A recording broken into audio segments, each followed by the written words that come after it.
Hi, I'm Daniel Oakman, Senior Curator at the National Museum of Australia, and welcome to my cycling adventures. This weekend, I'm looking forward to finding out just what it's like to ride this recumbent bicycle. We've all seen this kind of bicycle out on the road and have all wondered about such a seemingly unusual kind of bike. But what exactly are they, and just what are they like to ride? Bicycles where the rider is in a laid-back or reclined position are called recumbents.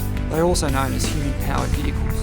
Various designs exist with either 2 or 3 wheels. They became popular when cyclists began using them to break speed records in Europe in the 1920s, and they were probably first used in Australia in the 1930s. The horizontal position of the rider reduces wind resistance, making the bicycle more aerodynamically efficient. Recumbents can be up to 30% more efficient than an upright bike in certain conditions, but the extra material required for the padded seat, longer frame and the long chain, which is nearly 3 times as long as the chain on an upright bicycle, all mean that recumbents are usually a few kilos heavier than your typical road bike, so they can be a little harder to pedal uphill.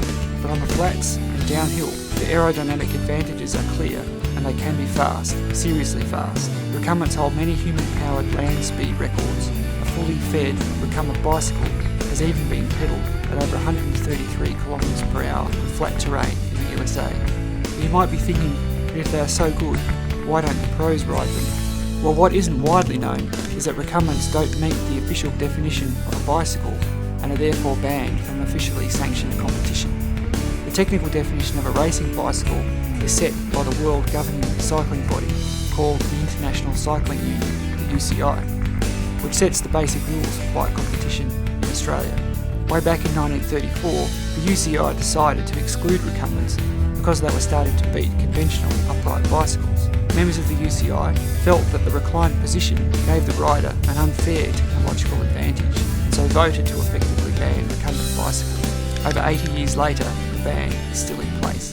But most recumbent riders choose this kind of bike simply because they are comfortable and fast, and they allow them to ride further in greater comfort than if they were riding a conventional bike. This ride has been a real pleasure, with no weight bearing on my hands or my backside. Lying back and looking around, it has been an exciting, joyful, liberating experience. It hasn't been difficult to ride, and the bike has certainly turned some heads. Some people worry about the visibility to car drivers, but I've found that it is such an unusual sight that drivers are very aware of your presence on the road. So my advice, if you see a recumbent on your travels, don't just stare, give them a wave. They're just another cyclist like you. They just prefer to do it lying down. Thanks for watching, and I'll see you on my next cycling adventure.